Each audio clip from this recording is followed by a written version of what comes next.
11 बजे के बाद हो जाएगा नए स्पीकर का यहां पर फैसला। जी हां, 11 बजे संसद में वोटिंग से होगा नए स्पीकर का फैसला। ओम बिरला को कितनी चुनौती दे पाएंगे के सुरेश, ये सवाल बना हुआ है। अब इस सवाल के जवाब को विस्तार से जानने के लिए आप हमारे चैनल यानी टीसी न्यूज चैनल को लाइक एंड सब्सक्राइब करना ना भूलें। तब तक चलिए जानते हैं कि आखिर क्या और कैसे होंगे नए यहाँ पर स्पीकर का जो है फैसला।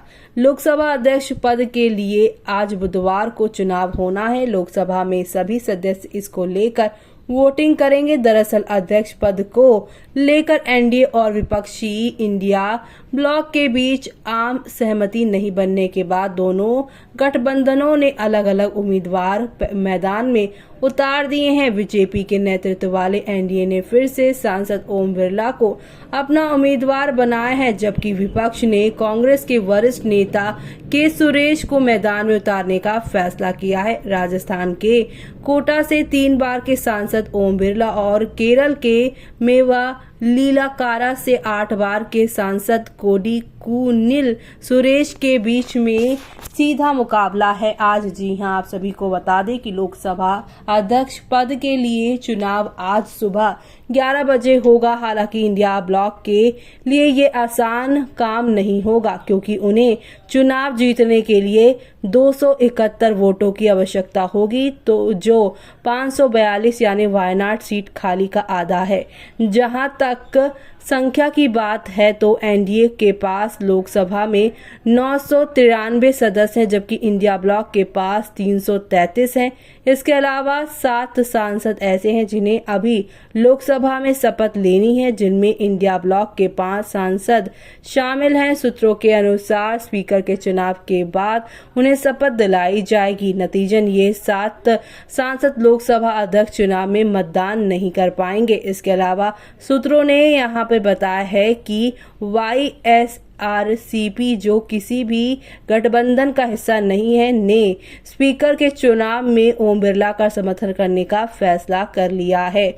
उपसभापति पद को लेकर नहीं बन सकी आम सहमति। बता दें कि सरकार और विपक्ष के बीच शुरू में सहमति बनती दिखी। हालांकि बताया जा रहा है कि विपक्ष को उपसभापति का पद देने के मुद्दे पर सरकार की ओर से कोई प्रतिबद्धता नहीं जताए जाने के बाद बातचीत नहीं बन पाई। सरकार ने लोकसभा अध्यक्ष पद के लिए उम्मीदवार पर आम सहमति बनाने के लिए रक्षा मंत्री राजनाथ सिंह और संसदीय कार्य मंत्री किरेन रिजिजू को पैरवी करने को आगे किया था।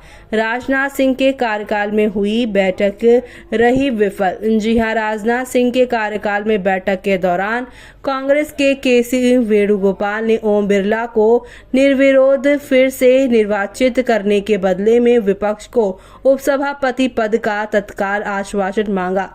हालांकि ये स्वीकार नहीं था, क्योंकि भाजपा के नेतृत्व वाले एनडीए कोई सशस्त्र समर्थन नहीं चाहता था। बैठक में मौजूद भाजपा नेताओं ने कहा है कि उपसभापति पद पर चर्चा पद में होगी और विपक्ष से परामर्श किया जाएगा। हालांकि केसी वेणुगोपाल आड़े रहे और वार्ता विफल हो गई। तो ऐसे में अब गौरतलब है कि लोकसभा में अध्यक्ष और उपाध्यक्ष दोनों को सदन में मौजूद और मतदान करने वाले संसद जो है सदस्यों के साधारण बहुमत से चुना जाता है। साधारण बहुमत से मतलब यह है कि संसद में उस वक्त जितने सांसद मौजूद होंगे उनमें से 50% से ज्यादा वोट मिलेंगे तो लोकसभा सदस्य जो है यानी अध्यक्ष यानी कि स्पीकर चुना जाएगा। मौजूदा परिस्थिति में लोकसभा में 542 सांसद हैं। 1 सीट वायनाड से राहुल गांधी इस्तीफा दे चुके हैं, तो उस पर चुनाव बाकी है। ऐसे में